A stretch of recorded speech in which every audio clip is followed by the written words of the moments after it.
Hello, our friends, Evolutionary Energy Arts family. Hello, and welcome back. So, guys, we have a special treat. We want to talk about truly what is a plague upon the land that seems to be growing with leaps and bounds. And it really has to do everything with the toxicity we see all around us. That's why we have to basically release that toxicity in any way we can and rise above. And this gentleman has certainly done that. Oh my gosh, he sure has. And this is someone that came to us, I'm not sure, maybe almost a year ago. And he just wanted a chart done, but it turns out became much more of a relationship than just a chart. And he's such an inspiration. So we want to introduce Jeff. And hi, Jeff. Can you tell us a little bit about yourself? Yes. Hey, guys. Thank you again for allowing me to jump on here with you and just help anybody that can, be helped through this battle. I was a very healthy person and just living my life and, just going through things the way we would. And one day just collapsed out of the blue and really didn't know what was really going on. And comes to find out that I had this cancer inside of me that was growing, and I didn't know anything about it, didn't know what it was, and it pretty much stopped my life at that moment, of course. And they started to work on me and get things going, and basically my life went from just I don't know how to describe it. Cancer just rocks you, so that kind of became my life. It broke me in every possible way and really made me fight for my life for the very first time. And now I am here, unbeknownst to the doctors who are still kind of figuring out how the heck I am here. And now all of a sudden it's become what was a terminal diagnosis and still technically is the greatest gift in my life. So unfortunately now I feel like this is my new calling to help people similar to myself who, and not just has to have cancer, just anything that the body is malfunctioning, because as you said, it's important to get the bodies detoxified, get those toxins out, and really, no matter what the malfunction is, start working on the body, giving the body its opportunity to get back. And so really that's kind of where I'm at now. So when was it? What year was it when you got the diagnosis? I got my diagnosis at the end of 2006. 2006. And what did they tell you your life expectancy was back then? Well, at first they weren't sure, of course. They just knew how bad it was. So they just rushed me into the chemo, as they do. Just, let's do this. And as it failed to fix me, they ended up coming to me and saying that well, you have about 7 to 9 months to live. We tried to use this chemo with you, but your body isn't working. And really, it's only buying you maybe 6 to 9 months. So realistically, and that's when they told me to get my final affairs in order and declared bankruptcy, get my parents do everything, get ready to pass. So that was in the beginning of 2010. No, I'm sorry, 2009 is when they told me that I had about 7 to 9 months. So you should have been gone from us for like 11 years now, but Correct. You're not. No. And in actuality, you look like the epitome of health. I mean, this photo we're looking at is about 5 years ago, and you look great. Thank you. I get a lot of jokes from the people around me, people I get to meet, and even the family and friends that just say, did you find the circle of life? And where is it? How in the heck are you doing this? And how do you still seem to get younger? Appearance-wise, I mean, I even was in Florida last week seeing some friends of mine I haven't seen in a couple of years, and his wife looked at me and says, your body looks like it's getting stronger. Your muscle definition is getting better. How is this happening? I just, the body's an incredible organism. Yeah, there is an innate healing machine there that can be triggered when we give it the right things. And, when you think about like chemo, for instance, it's so toxic and it does cause other issues later. It's amazing with what you did, because you went through quite a bit of chemo. You had shared with us you were in a chemo chair like a job, 8 hours a day. It's an unusual experience. It was definitely scary. I never thought I would be standing here talking to you today. The way that battle went. I mean, I wasn't allowed to be in public. I wasn't, I could go to the doctors, and then I go straight home, sit in a bubble. I was not allowed to leave the house. I wasn't allowed to be around people. I literally was told to stay in isolation until I died. Wow, that's horrible. That's not really what life is supposed to be all about. Now, you had a very rare form of cancer. What was it again? Correct. It's the rarest form of leukemia, so the blood cancer. It's called hairy cell. It's not the most dangerous, just one of the rarest, and something they don't have a whole lot of options fighting. Well, at that time, they had little to nothing. I think at the time I was diagnosed, there were only 50,000 total cases in the history of the disease, where stuff like breast cancer has 1.5 million diagnoses per year. So they just didn't know anything about me at that time in this disease. Wow. And so you went through chemo for a very appreciably long period of time, and it didn't work. And they told you, sorry, that's about all we could do, basically. Correct. They told me that, I've got drug trials. They set me up with doctors from Cancer Centers of America, the National Cancer Institute. They started giving me all these different options of people that are working with experimental drugs. And honestly, I just looked at them and I said, I'm not.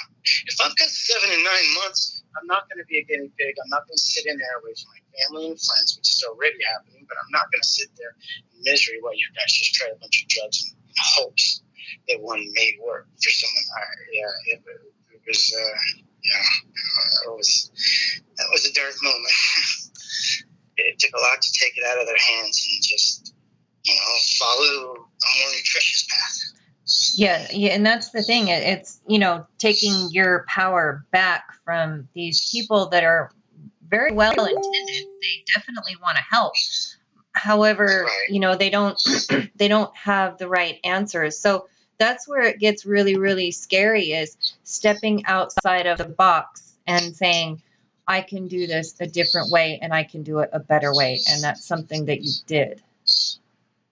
And this is what makes people like you guys so incredible, because you get out there, and although stories like mine have a hard time being told, so people can't see that there's a chance. The more we have folks like yourself getting us out there, the more people like me dealing with a cancer diagnosis or whatever it is can say, you know what, it is possible. There are chances. And even if the doctor's not going to be the presenter of this information, I'm so grateful that you guys are. Well, it's our pleasure, and we feel it's our purpose. And you're right, because I was just going through, because we have several people we're working with that are fighting this right now, and I'm trying to find inspirational stories, going through the web, and it's like they're getting plucked out. Mm-hmm. They're not as easy to find with people that have done things naturally and defeated it. It does feel like there's a cyber book burning going on so many different levels, because all they want you to see is just the standard way of doing things. Yeah, and I've got friends around me that get all worried and tell me to be quiet. That Big Pharma's not going to want you talking, and they're going to keep you quiet. They're going to keep this information on the 17th page. They don't want people finding this.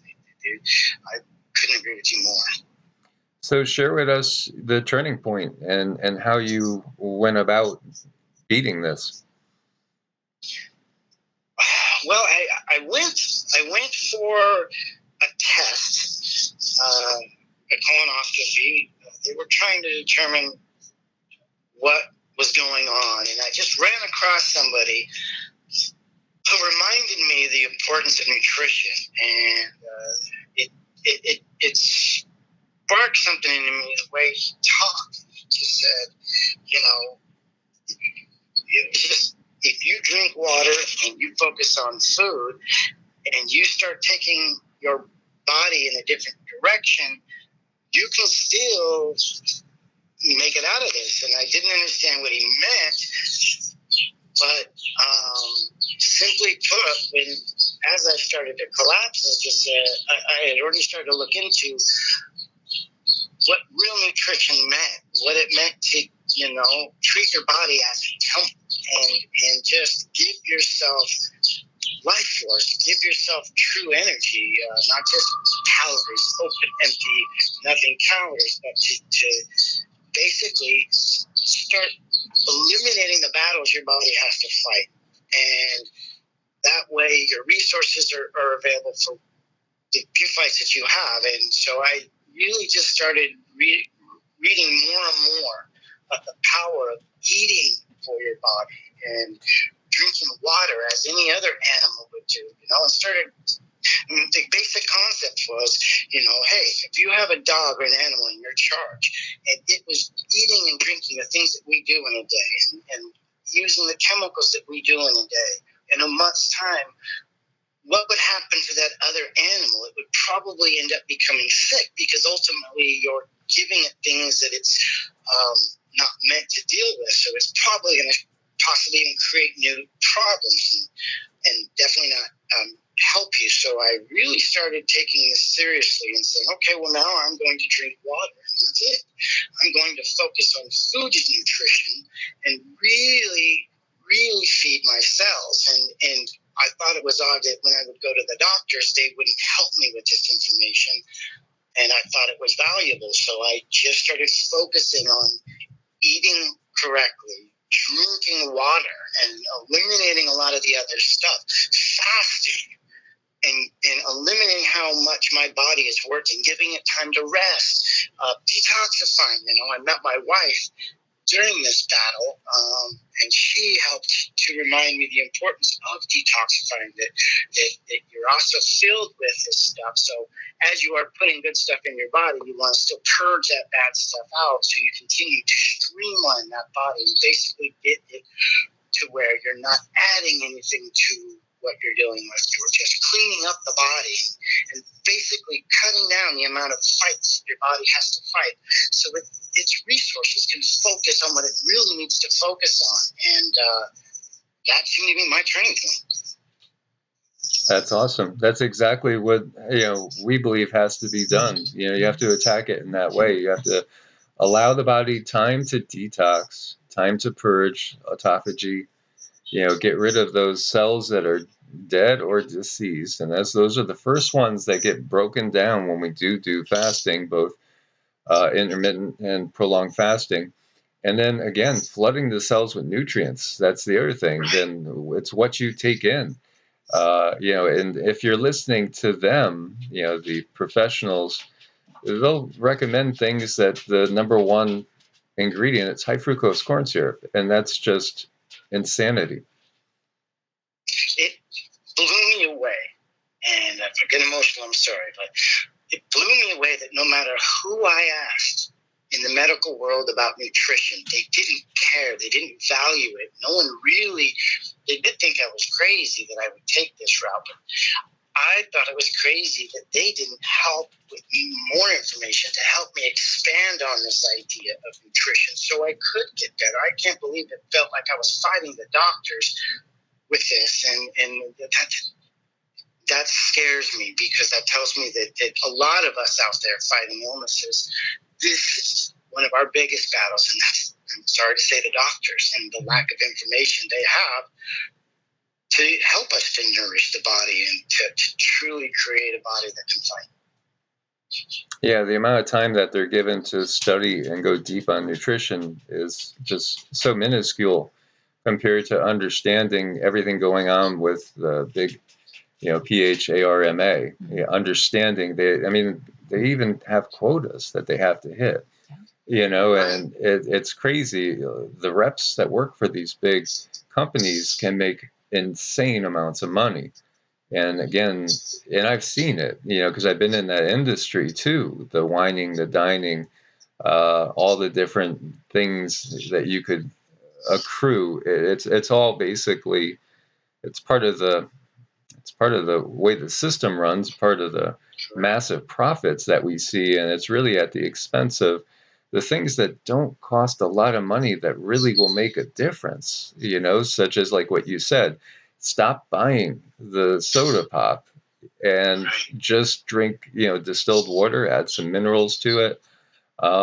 There you go. Herbal teas keep you nice and alkaline. Eliminate the simple sugars. Give yourself organic food instead of taking in more pesticides, things like Roundup. It's really no brainer, but they don't give us that info. Well, and it's interesting. It's sad because knowing or understanding that because Mother Nature cannot be proven in a laboratory, and you can't put a patent on Mother Nature, ultimately takes it out of the doctor's hands. They can't use this as a tool because they can only use what can be proven in a laboratory. And so since nutrition technically can't be proven in a laboratory, this isn't something that's basically on their menu, and it's not something that they're truly taught about. And I'm guessing that a long time ago when doctors started out, they believed in the power of nutrition. I mean, Hippocrates started it all. I mean, he knew the power of nutrition, and what happened? Right? Let thy food be thy medicine. Correct. It's the very basis of the doctors, and they don't even teach it anymore. And they're not even, and that seems like such an amazing and powerful tool that was taken out of our hands. And people need to know that that's absolutely correct. You can use nutrition just as he said. First, don't do any more harm. Cut down the amount of issues you're forcing your body to go with. When you get done with chemo, don't go to McDonald's. I watch that happen all the time, and I'm saying, guys, do you want to end up right back here? No. Eat right. Take care of your body, and the doctors should just be hammering that into our system. Eat better, drink better, take care of your body. They don't. And it works. It works. So on a daily basis, were you doing a lot of intermittent fasting? Were you doing juicing? I definitely do a lot of fasting. So I do most of my morning. I start out my morning immediately. First thing I do when I wake up is drink about 40 ounces of water right away. Go to the laboratory, do my thing, and then I basically only drink water up until about noon. I'm really trying to pull anything out of the body that I can, and then about noon, yes, then I would start juicing. I would start adding in the food at that time, and I would try to keep it to an hour's window. And that way I could spend yet the next 6 hours or so not eating. I would do some water here and there, not as much because I don't want to pull out that any of the nutrition I just put in. So I would ultimately just try to relax, let the body absorb that food, and then at night, or not at night, but right around 6 to 7 o'clock, I would have another juice, have another meal, and try to give myself a few hours to go before I went to sleep, so I wasn't getting up at night to use the restroom, and that my body could get a full night's sleep, and then I would start it back over again in the morning. So you would eat in about a 6 to 7 hour window typically. Correct. Yeah, so you're giving yourself a good 17, 18 hours of fasting. In that range, that's super healthy. That allows the body to detox, to purge. Were you worrying about how many calories you were taking in, or did you find that your body just kind of adjusted? My body, I trusted that my body would adjust. I would watch and see how it would do when I would do tests with the doctors. The only time I truly used the doctors was to go in to get the tests that I needed so I could see what was going on with my CMP, so I could see exactly where my nutrient levels lie. So I would monitor my nutritional level through my my labs, and I would do that. So that way, if I was deficient in the areas, I would add food according to that area. So I would just watch my levels, watch my body, trust my energy, and I just had faith. Yeah, another thing that you mentioned earlier, it just perks my ears up, and you're talking about the life force. Again, that's something that people just, on the whole, in the Western society, you don't think about life force. You're thinking about, well, what are my macros? What are my micros? Maybe, hopefully. But you're not thinking about how much chi is in there, how much life force, prana. Correct. And that's so key. That's so key. So again, raw veggies and fruits, again, we're taking in enzymes, we're taking in life force. We need enzymes from live raw food in order to properly digest. I mean, what animal in the past ever cooked its food? And that takes nutrients out of that food. And you're so right. Since this started, I obviously learned to grow, to be a gardener. I started very small, using herbs, and really focusing on getting, it is just adding through. And I would try to, as soon as I go get some oregano, but I pull it off the plant and eat it immediately, or I make my juice immediately, so that way I can get as much life force out of that food as possible. I didn't get it from the grocery store, coming thousands of miles, and who knows how it was. I would grow it, and then I would eat it immediately off the vine and trying to get it as max nutrition possible out of that living plant source. Oh, I love what you're talking about there. That's the way it's supposed to be. And Cindy, she's not a huge salad eater, but when we buy like living lettuce, or her aunts have a massive hydroponic system at their place up in Idaho. And my God, that lettuce, when it's live, it's just like so extra good that it's no problem getting her eat a huge salad. It's very much like eating flower petals. Yeah, it's just wonderful, and you could feel it. You could actually feel your cells tingling, saying, yeah, this is what we want. And I love, what you just said is incredible, because you are so right. The energy that I would get out of food was so awesome. It felt like something is truly happening for the positive versus the chemo, which just drained me the opposite direction. And it's a lot more simple than people think. I mean, stuff like lettuce, you mentioned, you can grow that in just a pot, and you could be living in an apartment.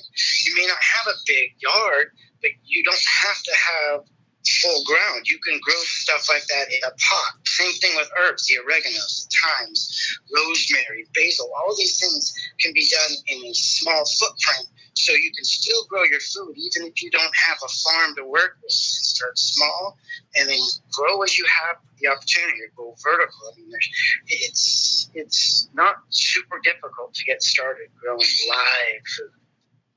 Yeah, it's all the difference in the world, the live food. And I'm in agreement with you, because I've varied my calorie intake, and I found that my body finds just a point of homeostasis no matter what the calories are. It's not like you're necessarily wasting away if you're taking in the right things. Correct. Yeah, if your one meal a day is a Big Mac or a Happy Meal or something like that, or things are not going to go well. But when you're talking like, say, a massive salad that has like 10 different ingredients in it, or a juice that's coming from, again, like 6 or 7 different veggies and maybe some fruit in there, and if you support that with a little bit of turmeric or things along those lines. Mm-hmm. Yes, and peppermint. Peppermint's another incredible thing, especially for folks like us that have to deal with pain management as well, because of all the things that our body's being put through, and peppermint is one incredible source for helping the body deal with pain. And again, it's something that is easy to grow. Once you start it, it wants to grow very, very fast, and that's such an amazing gift too for the body.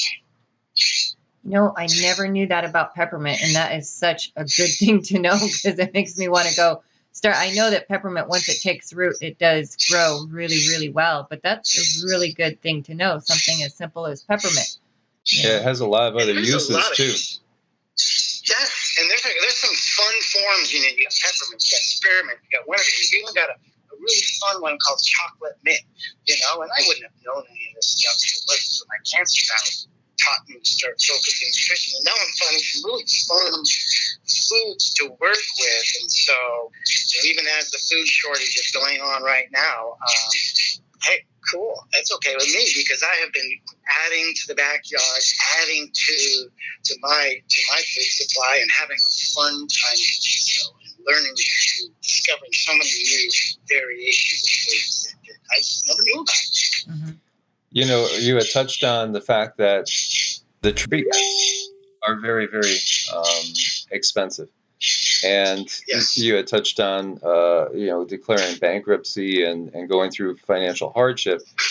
And, eventually that really turned around for you in the opposite direction. I'm getting goosebumps as you say that. It's just hard to believe that happened. But yeah, I went from having my parents were paying for me to stay alive, helping me through the treatments. And I had one shot they wanted me to give myself called Bitchute. It was $2,500 a shot. I had to do it 2 times a day.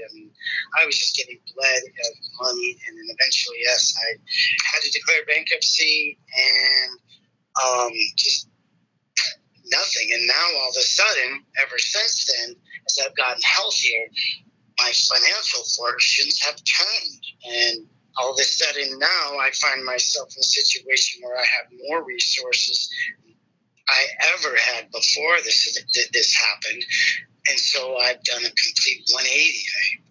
Now I get to use that money that I've been blessed with to help others, not just myself. So it's as if they gave me this cancer because they knew with the resources that I wouldn't hoard it. I would go out there and use it to help others. And it seems like the universe just keeps pouring on these blessings. And I can't believe how I financially succeeded in the last 7 years. I'm still, as you can tell, speechless in the internal events. It's just incredible. Well, this is the power of living a higher self life. Mm-hmm. So, you've tapped into that and you're paying it forward. And you have real gratitude and thankfulness. You could tell that every single day you take as a miracle, and that energy is just vibrating out of you. And so you're doing for others. And we feel that. Cindy and I feel that. That's why we loved you, like, right off the bat. We were like, here is a special person that totally gets it. Oh, absolutely. And what I just love so much is you have discovered how to love yourself. And it's from that love all of this stems. And it took an enormous amount of love for yourself to step out of that box, to step out of those supposedly safe parameters where they said, oh, here, we'll keep you, we'll take care of you. But you loved yourself enough to say, no, I can do better. Watch me. And that just gives me chills. Thank you, Cindy. Thank you. I don't even know, honestly, don't even know how I did it. I had no hope. Having to tell my brother that he's been designated as the person to pull the plug, that was not a conversation I was looking forward to ever having in my life. My parents having to bury a son. I was a single person as well at the time. I had no hope. I can't believe I got hope after that fact.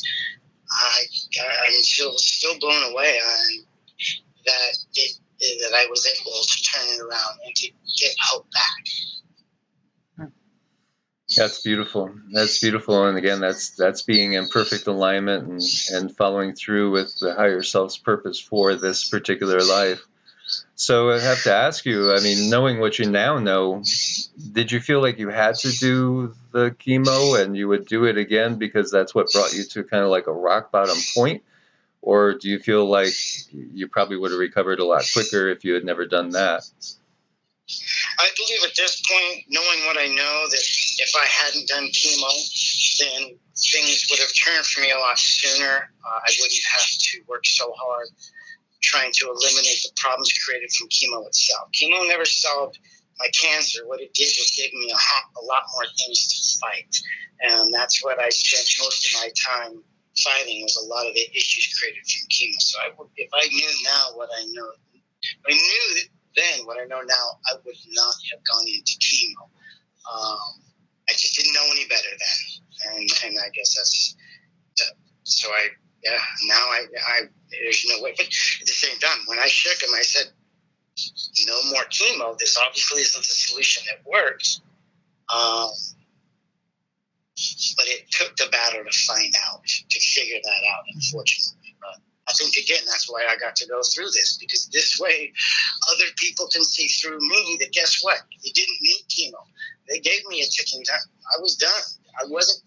They wanted me to still do this stuff. Well, I said no, and it worked. I proved them wrong. And I'm not the only one that can do this. I know there's a lot of people out there that are listening to this that don't think that they have the power within them, but I'm not that special. I'm just like them. Someone that was malfunctioning, but if they want to do what I did, they can. They just have to know that they can do it. Take that power into their own hands and kick it, like I did. It's we have it in us. We do. It's amazing. There is an innate ability in the body that I feel the modern system totally discounts, doesn't acknowledge at all.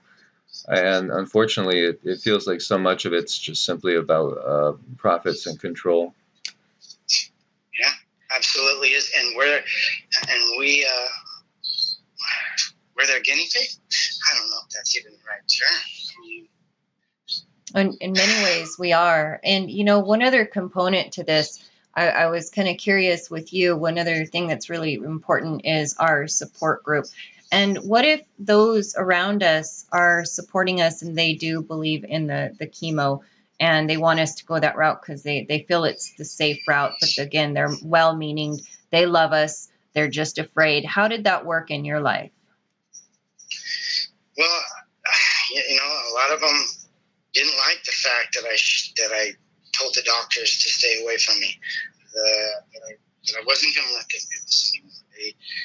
They said, well, Jeff, you're not an expert. You don't know what you're doing. They do, and you shouldn't be thumbing your nose at the very people who can help you. And I just had to look at them and say, but they haven't helped me. Mm-hmm. They only made matters worse. So I guess, they thought I was crazy, but I just said, how many times do I run back to a system that doesn't have the answer? I gave them a couple of shots, and they couldn't fix it. Why would I keep giving them an opportunity? There's got to be a better way. And so it took a little bit of convincing, but I think as quick as I started to turn, people became very supportive around me, because they could see how, well, for one, I could start walking again, because at the time I couldn't even walk. So they could literally see me get up, start walking again, and they could see that my body was coming back to life. So they started to believe themselves, and they started to just support and encourage me. And basically say, hey, whatever you need to make this happen, we're behind you. And whatever, books I needed, they would buy them for me. I wanted to go see someone that was going to talk to me about nutrition. They would help me, because, again, I didn't have money anymore. So they became very supportive of me, and it really, really helped. Probably what helped to give me that courage and to give me that hope, to know that I wasn't fighting this battle all by myself. So I just love it when we find out our strength lies in our moments that we're just really down and out. Then we realize how strong we actually are, and that strength moves. We pay that forward to other people and say, look, this is where I was. This is where I have been. We're no different. You can do this too. And giving other people that Right. strength is such a gift. Thank you. My pleasure. I mean, I know a lot of people around me say it's crazy when I tell them that it's my pleasure to have this cancer, but it really is. It has changed my life for the positive. It's been a great thing. My life is better today than it was before cancer. And to know that because of that I can help others become the same, and instead of feeling defeated, this really has become my greatest gift, is cancer. Crazy as that sounds. Yeah, that is, but I understand it, because it's through the healing crisis that we change ourselves, as I've shared my own story, and we've shared some of Cindy's story too, because often healing crises bring about changes in the person so that they become the healer for others to discover their own innate abilities that are within them, that they don't need to tap into anything but themselves, their higher self, and that natural healing system that's just automatically put in us by Mother Nature. You're exactly. I mean, I got a chance to share this with a gentleman who found my story. He was in Stanford. They were failing, and they didn't have any options. He also was stuck in isolation for a very long time, and he didn't know how to get out of it. And he heard about me, and I got a chance to work with him. And to fast forward today, he is, of course, out of his situation. He is now like me, helping others get out of their medical situation, all because I was able to share with him, and he was able to use it as well. And so we have yet another fighter out there that's helping to spread the word. And now we get to continue to, like you said, pass along from one, I hate to say patient to the next, but one person to the next. And it's kind of our way of going about it, since the doctor's not going to tell us about it. We're all just going to start banding together and helping somebody else become the next person to help another person, and hopefully that'll just keep spreading with the help of you guys and others like you who are trying to get out there and let people know that they're not alone if they want to go fight this a different way. Mm-hmm. Exactly. Well, it's one thing to basically trust in an expert, and it's another when the trust is maybe not completely justified because they just don't have enough knowledge of some alternatives, which are actually the ancient ways of doing things that have been around for thousands and thousands of years. That's right. It's so sad, but that's the reality that we have, before us. Well, it